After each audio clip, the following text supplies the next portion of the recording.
So hi, இன்னைக்கு வந்துட்டு டே 2க்கான answer key பார்க்கலாம். டே 2 டெஸ்ட்டுக்கான answer key. So first question பாருங்க. மூச்சு பயிற்சியே உடலை பாதுகாத்து வாழ்நாளை நீட்டிக்கும். இது சொன்னது யார் அப்படின்னா வந்துட்டு திருமூலர். ஓகேங்களா, யாரு? திருமூலர். அடுத்தது கூற்று ஏ, கூற்று பி. மேற்கு என்பதற்கு குணக்கு என்னும் பெயரும் உண்டு. அடுத்து கூற்று ஆ வந்துட்டு மேற்கிலிருந்து வீசுவதால் வெப்பக்காற்று அப்படின்னு கொடுத்துருக்காங்க. ஓகேங்களா, ஸோ இது வந்துட்டு இப்போ வடக்கு, தெற்கு, மேற்கு, கிழக்கு அப்படின்னு இந்தியா மேப்ல சும்மா எடுத்துட்டீங்க அப்படின்னா, இப்போ மேற்குல பாருங்க, மேற்குல என்ன இருக்கும்? பாலைவனம் இருக்குமா? ராஜஸ்தான் இருக்குமா? ஸோ அப்போ மேற்குல ராஜஸ்தான்லேருந்து காற்று வந்து அது எப்படி இருக்கும்? சூடாக தான் இருக்கும். ஸோ இது வந்துட்டு ஆன்சர் கரெக்ட். மேற்கிலிருந்து வீசுவதால் வெப்பக்காற்று. ஓகேங்களா, அப்போ வடக்கிலிருந்து வீசுவதால் வாடை காற்று அப்படிம்பாங்க. வடக்குல என்ன இருக்கு? காஷ்மீர் இருக்கு. அப்போ வாடை காற்றுன்னா இல்லை, பனிக்காற்று. ஸோ மேலே காஷ்மீர்லேருந்து வரதுனால தான் அது பனிக்காற்று. ஓகேங்களா, வாடை காற்று அப்படின்னு சொல்லுவாங்க. தெற்கிலிருந்து வீசுவதால் தென்றல் காற்று அப்படிம்பாங்க. ஏன்னா தெற்குல நிறைய மலை இருக்கா நம்மளுக்கு. ஸோ மேற்கு தொடர்ச்சி மலைகள் ஃபுல்லாக இந்த இடத்துல கீழே தெற்குல தான் இருக்கு. ஸோ அப்போ தெற்குலேருந்து வீசுறப்ப அந்த மலைகளால் தடுக்கப்பட்டு அந்த காற்றோட வேகம் குறைஞ்சி தென்றல் மாதிரி இனிமையாக இருக்கும். ஸோ அதனால தென்றல் காற்று அப்படின்னு சொல்லுவாங்க. ஓகேங்களா, ஸோ இப்போ இது மேற்கிலிருந்து வீசுவதால் இது என்னது? வெப்பக்காற்று. ஸோ இது வந்துட்டு ஆன்சர் கூற்று ஆ வந்துட்டு சரி. ஓகேங்களா, அடுத்து கூற்று ஆ மேற்கு என்பதற்கு குணக்கு என்று பெயர் சொல்லியிருக்காங்க. ஸோ அது வந்துட்டு குடக்கு. கிழக்கு அப்படின்னா தான் குணக்கு அப்படின்னு பெயர். மேற்கு அப்படிங்கிறதுக்கு குடக்கு அப்படிங்கிறதா பெயர். ஓகேங்களா, ஸோ இது என்னது? தவறு. ஸோ ஆன்சர் என்ன அப்படின்னா கூற்று ஆ மட்டும் சரி. ஓகேங்களா, ஸோ கூற்று ஆ மட்டும் சரி. அடுத்தது பாருங்க,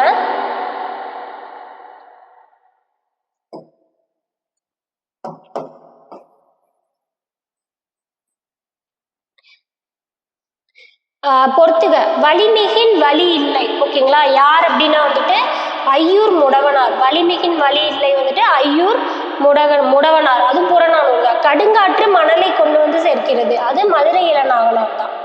நந்தமிழும் தன்பெருணை நன்னதியும், இது வந்து யார் எழுதுனா பத்மகிரியார் தென்றல் விடுத்தூது அதுல இருக்கும்.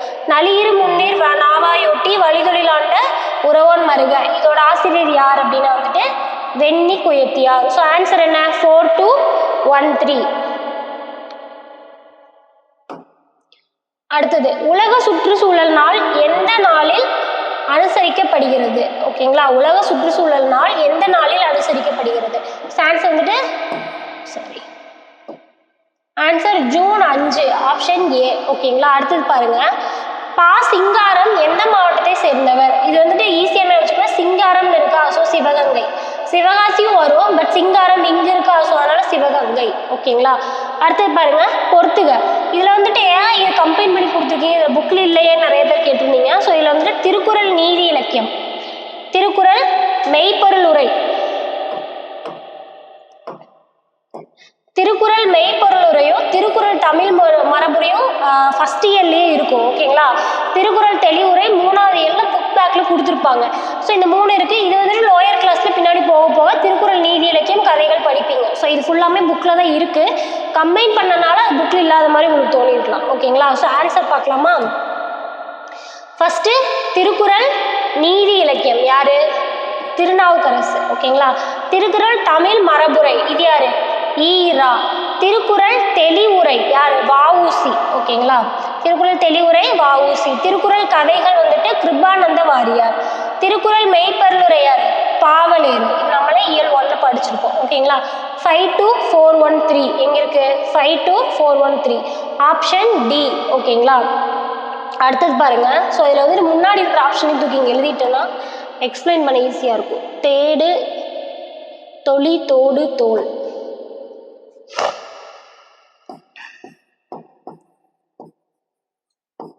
தேடு தொளி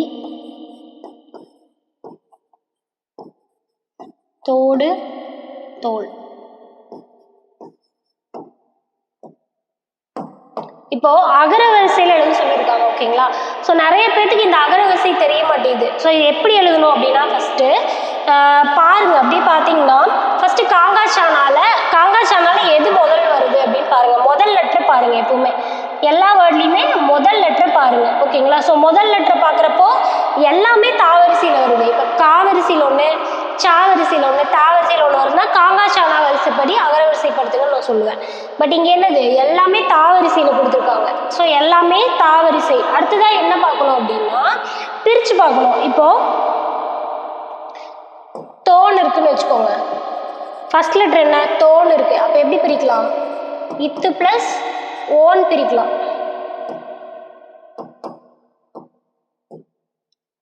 இத்து பிளஸ் ஓன் பிரிக்கலாம். ஓகேங்களா? ஸோ இப்போ இந்த ஓ எடுத்துக்கோங்க. ஏன்னா இத்து எல்லாத்துலேயுமே காமன். அப்போ ஓ எடுத்துக்கோங்க.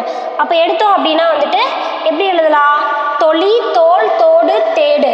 இப்போ இதில் வந்துட்டு தொழில ஓன் வரும், இதில் ஓ ஓ ஓ. தோடு இதுலேயும் ஓ ஓ. இதில் என்ன வரும், தேல இத்து ப்ளஸ் ஏன் வரும். அப்போ தே ஏ அப்படின்னு வரும். இப்போ இதில் சொல்லி பாருங்க, ஐ இ உ ஏ ஏ, அதுக்கப்புறம் தான் ஓ வரும். ஸோ அப்போ ஃபஸ்ட்டு என்ன வரும், தேடு அப்படிங்கிறதா வரும். ஓகேங்களா? ஸோ ஃபஸ்ட்டு வர்றது தேடு. அடுத்தது பாருங்க. ஸோ அடுத்தது இப்போ தேடுங்கிறது முடிஞ்சு, தேடுங்கிறது கண்டுபிடிச்சாச்சு. அதை விட்டுட்டு பேலன்ஸ் 3 பார்ப்போம். 3ல் பாருங்க, ஃபர்ஸ்ட் ஓ ஓ அப்படின்னு தான் வரும். ஸோ ஏக்கு அப்புறம் என்ன வரும், ஓ தான் வரும். ஸோ இந்த சின்ன ஓ தான் வரும். அப்போ ஆன்சர் என்னது, அடுத்தது தொளி. தொளி. ஓகேங்களா? ஸோ இதுவும் முடிஞ்சிச்சா? அடுத்தது பாருங்க, தோல். தோல் அப்படின்னு இருக்கா, தோல், தோடு. இது ரெண்டுலையுமே ஓனே இருக்கு. அப்போ அடுத்த லெட்டருக்கு போயிடணும். ஃபர்ஸ்ட் லெட்ரு தாவரிசை, காங்காச்சானா வரிசையும் ஒரே லெட்டராக இருக்குது, அகரவரிசையிலையும் ஒரே சமமாக இருக்குது அப்படின்னா அடுத்த லெட்டர் அடுத்த வரிசை போயிருங்க. அடுத்தது என்ன இருக்குது, இல்லு. இங்கே இல்லு இருக்குது, இங்கே இட்டு இருக்குது. ஃபஸ்ட்டு என்ன வரும், காங்காச்சானால ஃபஸ்ட்டு லா, காங்காச்சானா டானா ஃபஸ்ட்டு டா வரும், அப்புறம் தான் லா வரும். அப்போது டா தான் ஃபஸ்ட்டு வரும். அப்போ என்ன வரும், தோடு. ஸோ எது இல்லைன்னா எதுக்கப்புறம் எப்படி பார்க்கணும் அப்படிங்கிறத, அப்போ லாஸ்ட்டாக என்ன வரும், தோல் வரும். ஓகேங்களா? ஸோ ஆன்சர் என்னது, தேடு, தொளி, தோடு, தோல். So option D. ஓகேங்களா? ஸோ அடுத்தது பாருங்க, இவை எல்லாமே எளிதாக கரைந்து போகும் மாயங்கள் செய்கின்ற பூங்காற்று. இது யார் அப்படின்னா வந்துட்டு காற்றை பற்றி பாரதியாரும் கொடுத்துருப்பாரு. ஸோ லைனை கரெக்டாக கவனிச்சு பாருங்க. இது புக் பேக்கில் கொடுத்துருப்பாங்க. ஸோ இதோட ஆசிரியர் யார் அப்படின்னா மூர்த்தி. அடுத்தது கச்சேரியில் ஒரு இங்கே வார்த்தை. ஸோ கச்சேரியில் காதிலும் கம்மல், குரலிலும் கம்மல். ஸோ காதிலையும் கம்மல் போட்டிருக்காங்க, குரலும் வந்துட்டு நல்லா இல்லை, கம்மலாக இருக்குது அப்படிங்கிறது. ஸோ இது சொன்னது யாருன்னா சுப்புடு. அடுத்தது இசை விமர்சகர். அடுத்தது லயத்துடன் அப்படிங்கிறதுக்கான பொருள் என்ன அப்படின்னு கேட்டிருக்காங்க. சீராக, லயமாக இருக்குது அப்படின்னா ஒரே மாதிரி சீராக இருக்குது அப்படின்னு அர்த்தம். ஸோ அடுத்து கீழ்கண்டவற்றில் எது பாரதியார் பாடிய காவியம் அல்ல. ஓகேங்களா? ஸோ பாரதியார் பாடிய காவியம் அல்ல அப்படின்னு கேட்டிருக்காங்க. கண்ணன் பாட்டு, குயில் பாட்டு, பாப்பா பாட்டு இதெல்லாம் ஒரு காவியம் அப்படின்னு மென்ஷன் பண்ணியிருப்பாங்க புக் பேக்கில் பார்த்தீங்கன்னா நூல் போட்டு எல்லாத்தையும் படிச்சிடக்கூடாது. என்னென்ன நூலுக்கு ஏதாவது தனியாக ஒரு ஸ்பெசிஃபிகேஷன் கொடுத்துருப்பாங்க, அதையும் நோட் பண்ணிக்கணும். ஸோ இப்போ கண்ணன் பாட்டு, குயில் பாட்டு, பாப்பா பாட்டுலாம் வந்துட்டு காவியம்னு கொடுத்துருப்பாங்க. ஆனால் புதிய ஆத்திச்சூடி அப்படிங்கிறது குழந்தைகளுக்காக ஒரு எழுது.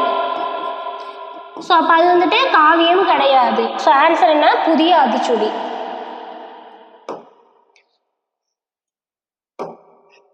ஸோ அடுத்தது பாருங்க, காற்று மலர்களின் மனத்தை அள்ளி வண்டையும் அழைத்து வருகிறது. காற்று மலர்களின் மனத்தை அள்ளி வண்டையும் அழைத்து வருகிறது.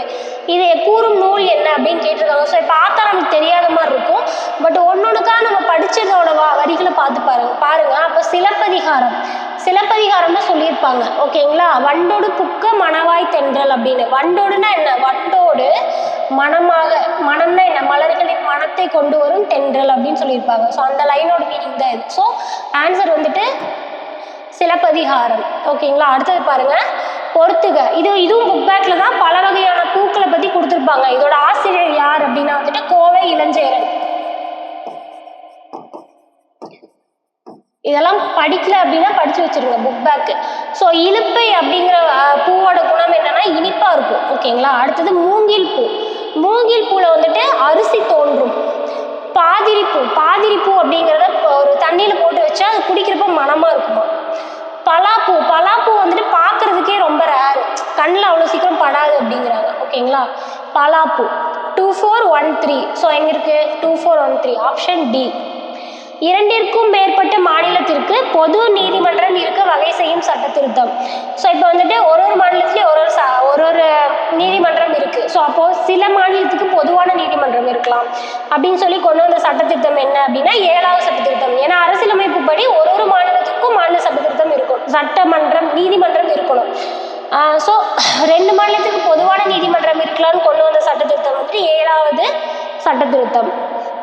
அடுத்தது பாருங்க, 9வது கடமை எது அப்படின்னு கேட்டிருக்காங்க. ஓகேங்களா, ஸோ ஃபர்ஸ்ட் இது 9வது கடமை எதுன்னு தெரியணும்னா நம்மளுக்கு எல்லா கடமையும் லைனாக ஞாபகம் வச்சுக்கணும். ஏன்னா கொஸ்டின் எக்ஸாமில் வந்துட்டு 9வது கடமை தான் கேட்பாங்கன்னு சொல்ல முடியாது. இந்த கடமை பொறுத்த வரைக்கும் எல்லா கடமையுமே ஞாபகம் வச்சுக்கணும். ஓகேங்களா, இப்போ பாருங்க, அறிவியல் உணர்வு மற்றும் மனித நேயம் பகுத்தறிவு அப்படிங்க இது வந்துட்டு 8வது கடமை. ஸோ இது கிடையாது. அடுத்தது பொது சொத்துக்களை பாதுகாக்க வன்முறையை வெறுத்து ஒதுக்க வேண்டும். பொது சொத்துன்னு வருதுனாலே அது 9வது கடமை. ஸோ இதுதான் ஆன்சர். ஸோ அடுத்தது பாருங்க, கூட்டு செயல்பாடு அப்படின்னு வந்தாலே அது 10வது கடமை. அடுத்தது 14 வயது வரை உள்ள குழந்தைகளுக்கு கட்டாய கல்வி இது எப்போ கொண்டு வந்தாங்க அப்படின்னா வந்துட்டு 2002ல் 86வது சட்டத்திட்டத்தின்படி 11வது கடமையை ஆட் பண்ணியிருப்பாங்க. ஸோ இது 11. ஓகேங்களா, ஸோ 10 கடமையை ஞாபகம் வச்சுக்கோங்க. நான் ரஃபாக சொல்கிறேன், கீவேர்ட் மாதிரி சொல்கிறேன், ஞாபகம் வச்சுக்கோங்க. ஸோ ஃபஸ்ட்டு கடமை என்ன அப்படின்னா வந்துட்டு தேசிய சின்னம். தேசிய சின்னம் நான் எக்ஸாம்பிள் சொல்கிறேன். தேசிய சின்னம் தேசியம் ரிலேட்டடாக இருக்க எல்லா பொருளையும் பாதுகாத்தல். அடுத்தது விடுதலைக்கு விடுதலை நம்ம நாடு விடுதலை பெறதுக்கு சில கொள்கைகள் பண்ணியிருப்போம். ஸோ அந்த விடுதலை கொள்கைகளை மதித்தல். ஓகேங்களா, ஸோ 3வது நாட்டின் இறையாண்மையை மதித்தல். இறையாண்மையிலே ஒற்றுமை எல்லாமே வந்துடும். ஓகேங்களா, 4வது வந்துட்டு கலாச்சாரம். 4வது வந்துட்டு தேசப்பணி, தேவைப்படும் போது தேச பணியாற்றணும். ஸோ இது வந்து ராணுவம்னு நான் ரஃபாக ஞாபகம் வச்சுப்பேன். ஸோ நீங்கள் அப்படின்னு ஞாபகம் வச்சுக்கோங்க. தேசப்பணி தேவைப்படும் போது நாட்டிற்காக பணியாற்ற ரெடியாக இருக்கணும். ஓகேங்களா, அதான் 4வது கடமை. 5வது கடமை பெண்களின் கண்ணியத்தை பாதுகாத்தல். பெண்களின் கண்ணியத்தை பாதுகாத்தல். ஓகேங்களா, ஸோ 6வது கடமை தான் வந்துட்டு கலாச்சாரம் மற்றும் பாரம்பரியத்தை பாதுகாத்தல். 7வது கடமை காடு விலங்கு அது எல்லாத்தையும் பாதுகாக்கிறது. 8வது கடமை அறிவியல் ஆராய்ச்சி. 9வது கடமை பொது சொத்துக்களை பாதுகாத்தல். ஓகேங்களா, 10வது கடமை தனியாவோ இல்லை கூட்டா தேவைப்படுறப்போ மக்கள் கூட சேர்ந்து கூட்டா வேலை செஞ்சு நாட்டுக்கு பெருமை சேர்த்தல், நாட்டோட நிலையை உயர்த்துதல், சாதனை படைத்தல். 11வது கடமை தான் 6 முதல் 14 வயது வரை உள்ள குழந்தைகளுக்கு கட்டாய கல்வி. ஓகேங்களா, ஸோ இது ரஃபாக ஞாபகம் வச்சுக்கோங்க. அடுத்தது குடியரசுத் தலைவர் எந்த சரத்துப்படி நிதிக்குழு அமைப்பார்? ஸோ சரத்து 250 புக்கில் இல்லைன்னா நோட் பண்ணி வச்சுக்கோங்க. ஓகேங்களா, நிதிக்குழு 250 படி அமைப்பார். 123 படி அவசர சட்டம், குடியரசுத் தலைவர் அவசர சட்டம் பிறப்பிப்பார். ஓகேங்களா, அடுத்தது சரத்து 100 தான் வந்துட்டு என்னது பொது வாக்களிப்பு. ஓகேங்களா, இது யார் பண்ணுவாங்க அப்படின்னா துணை குடியரசுத் தலைவர் மட்டும்தான் பண்ணுவாங்க. ஆர்டிகல் 262 வந்துட்டு நதிநீர் ஆணையம். நதிநீர் பிரச்சனை இருக்கு இல்லையா, ஸோ அதுக்கான ஆணையம் அமைக்கிறது தான் வந்துட்டு ஆர்டிகல் 262. ஓகேங்களா, அடுத்தது வரிசைப்படுத்துக என்ன கொடுத்துருக்காங்க? நேரு, சரண் சிங், ராஜீவ் காந்தி, வாஜ்பாய். ஃபர்ஸ்ட் யாருன்னு பாருங்க, இவங்களாம் யாரு? ஸோ இதில் வந்து நம்ம துணை குடியரசுத் தலைவர், பிரதமரோட வரிசைகள் ஞாபகம் வச்சுக்கணும். யாருக்கு அப்புறம் யார் சுதந்திரத்துக்கு அப்புறம் வந்தாங்கன்னு சொல்லிட்டு. இது எல்லாமே யாரு? ராஜீவ் காந்தி, சரண் சிங், வாஜ்பாய்னாலே யாரு? பிரதமர். நேருவும் பிரதமர் தான். நாட்டின் முதல் பிரதமரே யாரு? நேரு தான்.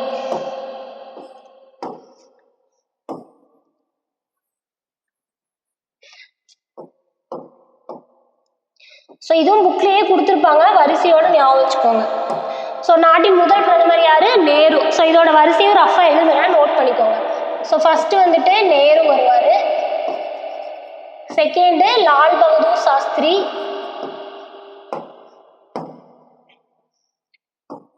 தேர்ட் இந்திரா காந்தி. அடுத்தது மொராஜி தேசாய்.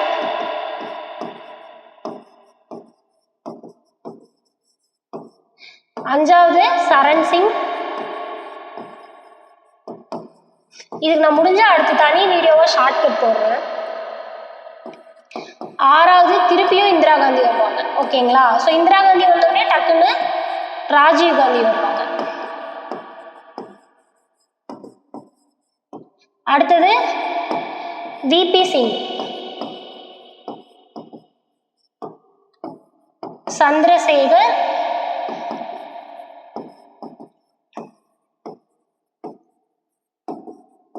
அடுத்தது நரசிம்மராவ். நரசிம்மராவ் டைம்ல தான் வந்துட்டு பெரிய பொருளாதார கொள்கை கொண்டு வருவாங்க, தாராளமயமாக்கலோ சம்திங் அந்த மாதிரி. 1991 பெரிய பொருளாதார கொள்கை கொண்டு வருவாங்க.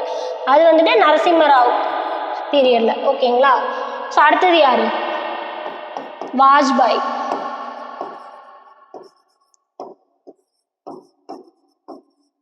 அடுத்தது தேவகவுடா.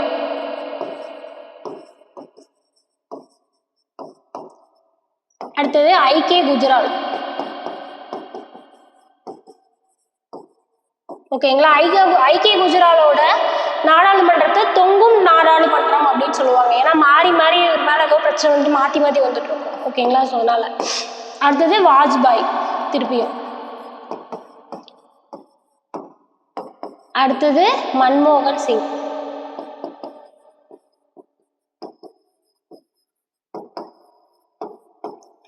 அதே மாதிரி மொரார்ஜி தேசாய் நம்ம பார்த்தோம் இல்லையா? என்னது 1978 44வது சட்ட திருத்தம். என்னது? சொத்துரிமை அடிப்படை உரிமையா இருந்து சட்ட உரிமையா மாற்றினது. அதுவும் மொரார்ஜி தேசாய் பீரியட்ல தான். ஸோ லைட்டா அந்த இயர்ஸ் எல்லாம் இயரும் நீங்க ஞாபகம் வச்சுக்கோங்க. எந்த இயர்ல எது நடந்துச்சுன்னு ஏதாவது கூட சிங்க் பண்ணி படிச்சீங்கன்னா இந்த ஆர்டர் டக்குன்னு ஞாபகம் வச்சுக்கலாம். ஸோ ஆன்சர் இதை வச்சு போடலாமா? ஃபர்ஸ்ட் நேரு தான் வருவார், நம்மளுக்கே தெரிஞ்சிருச்சு. ஸோ 1. ஓகேங்களா? அடுத்தது சரண் சிங். இந்த லைன்ல சரண் சிங் எங்க வராரு? 5வது இடத்துல வராரு. சரண் சிங் முன்னாடி ஏதாவது இங்கே வந்திருக்கா? ராஜீவ் காந்தி ஏதாவது வந்திருக்கா? ராஜீவ் காந்தி பின்னாடி தான் வராரு. ஸோ 3 தான். அடுத்தது வாஜ்பாய் லாஸ்ட்டாக தான் வராரு. ஸோ அது ஆர்டரில் தான் இருக்குது. ஸோ ஆன்சர் வந்துட்டு 1 2 3 4. ஓகேங்களா? துணை குடியரசுத் தலைவர் பதவி எந்த நாட்டு பதவியை போன்றது? ஓகேங்களா? ஸோ அமெரிக்க நாடு. ஓகேங்களா? துணை குடியரசுத் தலைவர் பதவி வந்துட்டு அமெரிக்க நாட்டு பதவியை போன்றது. அடுத்தது பின்வரும் கூற்றுகளை ஆராய்க. நாட்டின் உண்மையான தலைவர் குடியரசுத் தலைவர், நாட்டின் முதல் குடிமகன். காரணம் அவர் தான் நாட்டின் முதல் குடிமகன். ஓகேங்களா? ஸோ இந்த நாட்டின் முதல் குடிமகன் குடியரசுத் தலைவர் தான், அது கரெக்டு. உண்மையான தலைவர் யார் அப்படின்னா வந்துட்டு பிரதமர். இது டக்குன்னு பார்க்குறப்போ இது ஆன்சர் கரெக்டுங்கிற மாதிரி தோணும். ஸோ ஆன்சர் வந்து உண்மையான தலைவர் யார் அப்படின்னா பிரதமர். ஸோ கூற்று சரி, காரணம் சரி, கூற்று தவறு. ஓகேங்களா? கூற்று தவறு, காரணம் சரி. Option B. அடுத்தது பொறுத்துக. வாக்களிக்கும் உரிமை. வாக்களிக்கும் உரிமைங்கிறது என்னது? அரசியல் உரிமை. ஸோ அரசியல் தான் நம்ம வாக்களிப்போம். ஸோ அரசியல் உரிமை. சங்கம் அமைக்கும் உரிமை. சங்கம் அமைக்கும் உரிமை வந்து சுதந்திர உரிமையில 19 ஆர்டிக்கல் 19. ஓகேங்களா? 19 கீழ் 1 2 இருக்கும். ஸோ சுதந்திரமாக பேச, எங்கு வேணா சென்று வர, ஓகேங்களா, ஆயுதமின்றி கூட சங்கம் அமைக்க அப்படின்னு சொல்லி வரும். ஓகேங்களா? ஸோ அது வந்துட்டு சுதந்திர உரிமை. அடுத்தது பாரம்பரியத்தை பாதுகாக்கும் உரிமை. ஸோ இதுலேயே இருக்கு பண்பாட்டு உரிமைன்னு சொல்லிட்டு. ஸோ பார்த்தாலே தெரியுது. இந்து வாரிசுரிமை சட்டம். இந்து வாரிசுரிமை சட்டம் எப்போ கொண்டு வந்தாங்க அப்படின்னா 2005. குழந்தை தொழிலாளர், இதுதான் சுரண்டலுக்கு எதிரான உரிமை. குழந்தை தொழிலாளர் ஒழிப்பு வந்துட்டு சுரண்டலுக்கு எதிரான உரிமையில தான் வரும். ஓகேங்களா? ஸோ ஆன்சர் என்ன? 3 4 1 5 2. Option D. அடுத்தது நாடாளுமன்ற அமைப்பு பற்றி கூறும் சரத்து. ஆர்டிகிள் 79 122. ஓகேங்களா? ஆர்டிகிள் 79 122. ஏன்னா 123க்கு மேலே போச்சுன்னா என்னது? 123 என்னது? குடியரசுத் தலைவரின் அவசர சட்டம். ஓகேங்களா? ஸோ அப்போ அதை வச்சு நம்ம ஞாபகம் வச்சுக்கலாம். 122 வரைக்கும் தான் நாடாளுமன்றம். பின்வரும் கூற்றுகளை ஆராய்க. ஸோ ஃபர்ஸ்ட் கூற்று பாருங்க. புதிய அகில இந்திய பணிகளை உருவாக்கும் மாநிலங்களவையின் அதிகாரம் சரத்து 249. ஸோ புதிய அகில இந்திய பணிகளை உருவாக்கும் மாநிலங்களவையின் அதிகாரம் என்ன அப்படின்னா வந்துட்டு சரத்து 312 தான் வரும். ஓகேங்களா? ஸோ இது தப்பு. காரணம், மாநில அரசு பட்டியலில் சட்டம் இயற்றும் மாநிலங்களவையின் அதிகாரம் சரத்து 312. ஸோ இது அப்படியே உள்டாவா வரும். ஸோ மாநில அரசு பட்டியல் இருக்கு இல்லையா, அதில் சட்டம் இயற்ற அதிகாரம் 249 படி மாநிலங்களவைக்கு இருக்கு. ஸோ ரெண்டுமே தப்பு. ஸோ கூற்று காரணம் இரண்டும் தவறு. பின்வருவனவற்றில் எது இந்திய அரசு தலைமை வழக்கறிஞரின் பணி அல்ல? இந்திய அரசு தலைமை வழக்கறிஞர் ஓகேங்களா, பணி அல்லது உரிமை அல்ல. நாடாளுமன்றத்தில் பங்கு பெற்று வாக்களிக்க நாட்டின் எந்த நீதிமன்றத்திலும் வாதாடும் உரிமை குடியரசுத் தலைவர் விரும்பும் வரை பணியில் தொடர. ஸோ இது கரெக்டு. எந்த நீதிமன்றத்தில் வேணால் அவர் வந்துட்டு அனுமதி பெற்று வாதாடலாம், அரசு அனுமதி பெற்று. நாடாளுமன்றத்திலே ஒரு பங்கு பெறலாம், ஆனால் வாக்களிக்கும் உரிமை இல்லை. ஸோ இது அதனால தான் ஒரு ஸ்டேட்மெண்ட்டையும் ஃபுல்லாக படித்து ஆன்சர் பண்ணணும். ஸோ ஆன்சர் என்ன அப்படின்னா வந்துட்டு ஆப்ஷன் ஏ. Option A. பின்வருவனவற்றில் எது தவறான கூற்று? மாநிலங்களவையில் 1/3 பங்கு உறுப்பினர் 2 ஆண்டுகளுக்கு ஒரு முறை நீக்கப்படுகிறார். அது கரெக்ட். சட்ட மேலவை உறுப்பினரில் 1/6 பங்கு உறுப்பினர் கலை இலக்கியத்துறையிலிருந்து பங்கேற்கலாம். அதுவும் கரெக்ட். துணை குடியரசுத் தலைவரை நீக்கும் நம்பிக்கையில்லா தீர்மானம் லோக்சபாவில் மட்டுமே நிறைவேற்றப்படும். ஸோ நம்பிக்கையில்லா தீர்மானம் லோக்சபாவில் தான் நிறைவேற்றப்படும். இது பார்த்தா அது கரெக்டுன்னு தோணும், ஆனால் இந்த நம்பிக்கையில்லா தீர்மானம் லோக்சபாவில் தான் நிறைவேற்றப்படும். பட் துணை குடியரசுத் தலைவர் அப்படின்னாலே அவர் எங்கே போயிடுவார்? மக்களவை கிடையாது, மாநிலங்களவைக்கு போயிடுவார்.